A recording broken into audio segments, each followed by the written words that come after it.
Good morning, everyone. Excellencies, ladies and gentlemen. It's a great pleasure for me to be back here, and especially on such an important topic as this year's conference.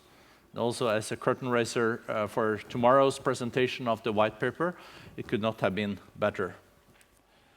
In a world facing numerous challenges, we must not forget the progress that we have witnessed in the last decades when it comes to poverty eradication. Global cooperation and a rules-based world order have been crucial for the progress that has been achieved.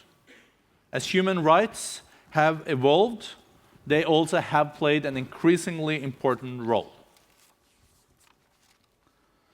Today, however, human rights are under increasing pressure in a number of countries.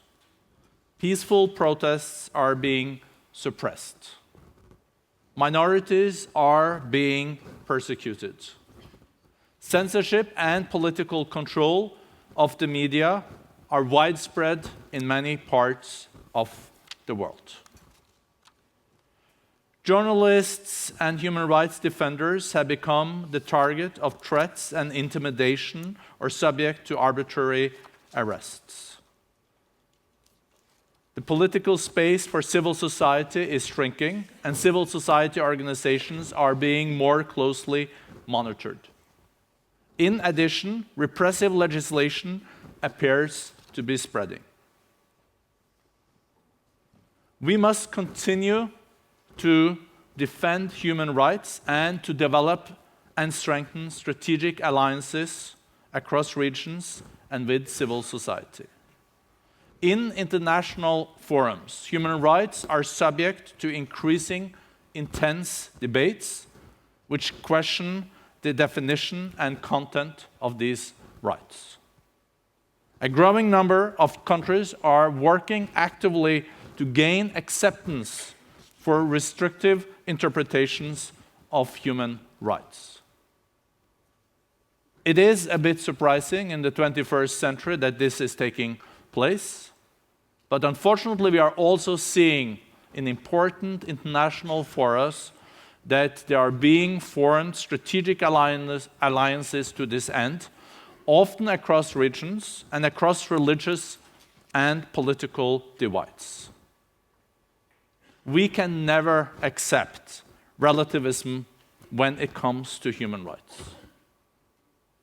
Authorities must not be allowed to evade human rights obligations by referring to traditional values or the principle of non-intervention into domestic affairs.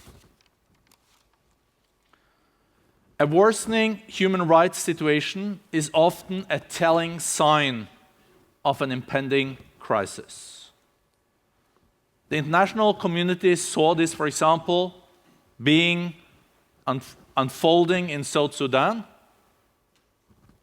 but we didn't act accordingly. I think what we must learn is to respond to human rights violations very timely in order to prevent armed conflict and mass atrocities, to create a climate that is conducive to economic growth and development. Governments have the primary responsibility for promoting and protecting human rights, and we must do so before the conflict erupts. Look at Syria, a middle-income country 5 years ago. Today, a humanitarian catastrophe. Could there have been done more before this ended in what we are seeing today? I think this insight is really embedded in the United Nations Human Rights Upfront initiative. This initiative calls for the UN to integrate human rights across the board. It calls for a strengthening of the UN's ability to respond adequately to complex challenges in the field. We should recognize that any society will be fragile unless it is built on the pillars of human rights and democracy. As mentioned, the government will present a white paper to the Parliament tomorrow, which will be our own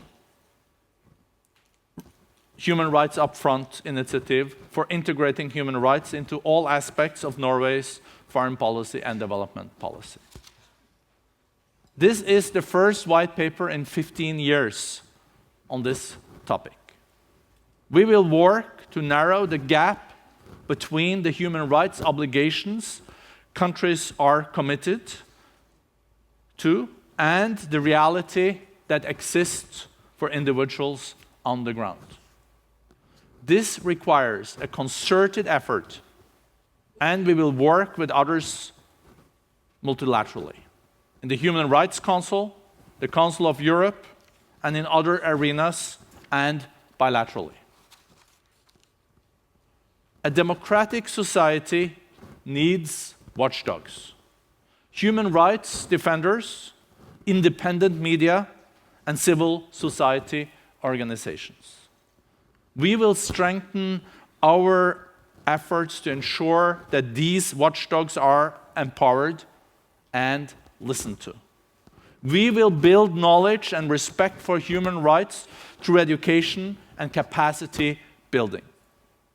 And next year, the government is doubling Norway's investment in education in developing countries with a special focus on girls' education.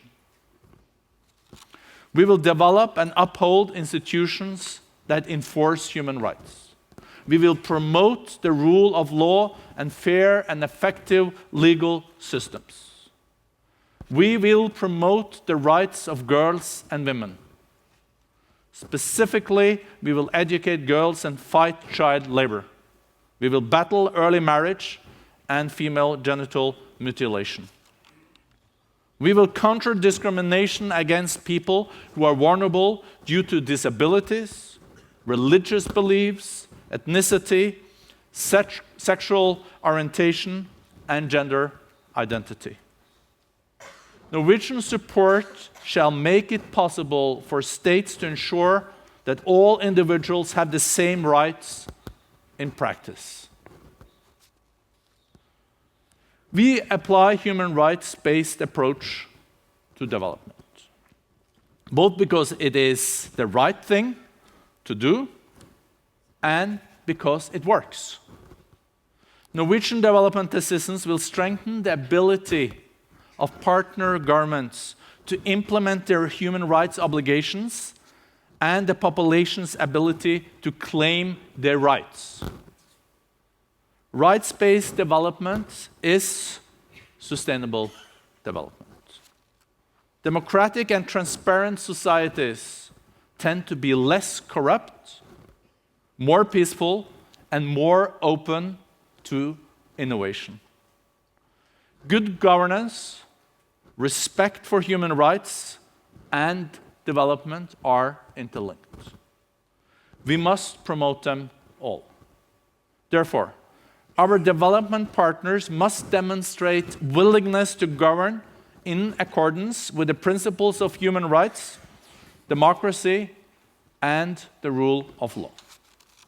We work in close partnership with development partners.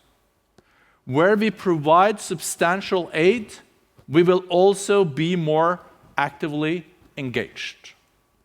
This is a matter of mutual obligations and mutual benefits.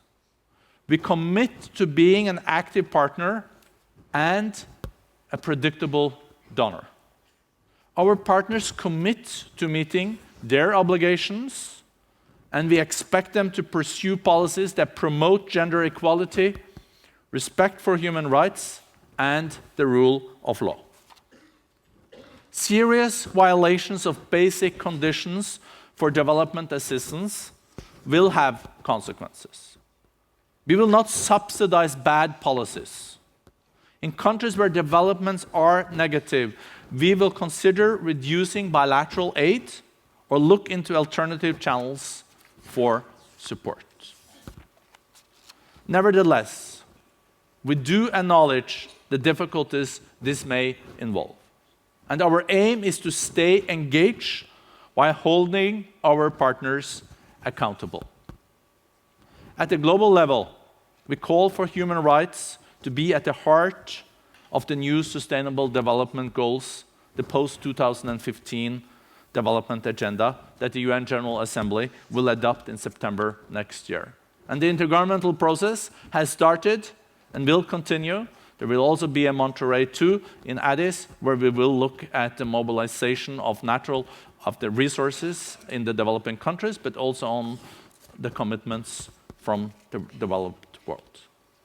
We believe that good governance should be a stand-alone goal among the post-2015 SDGs. And Norway will promote this in the course of the spring. We want every country to deliver on good governance. I took it for granted that this would be a part of the SDGs. It is not yet, but we will work hard to make it. Strengthening human rights and good governance is about human dignity and equal opportunities.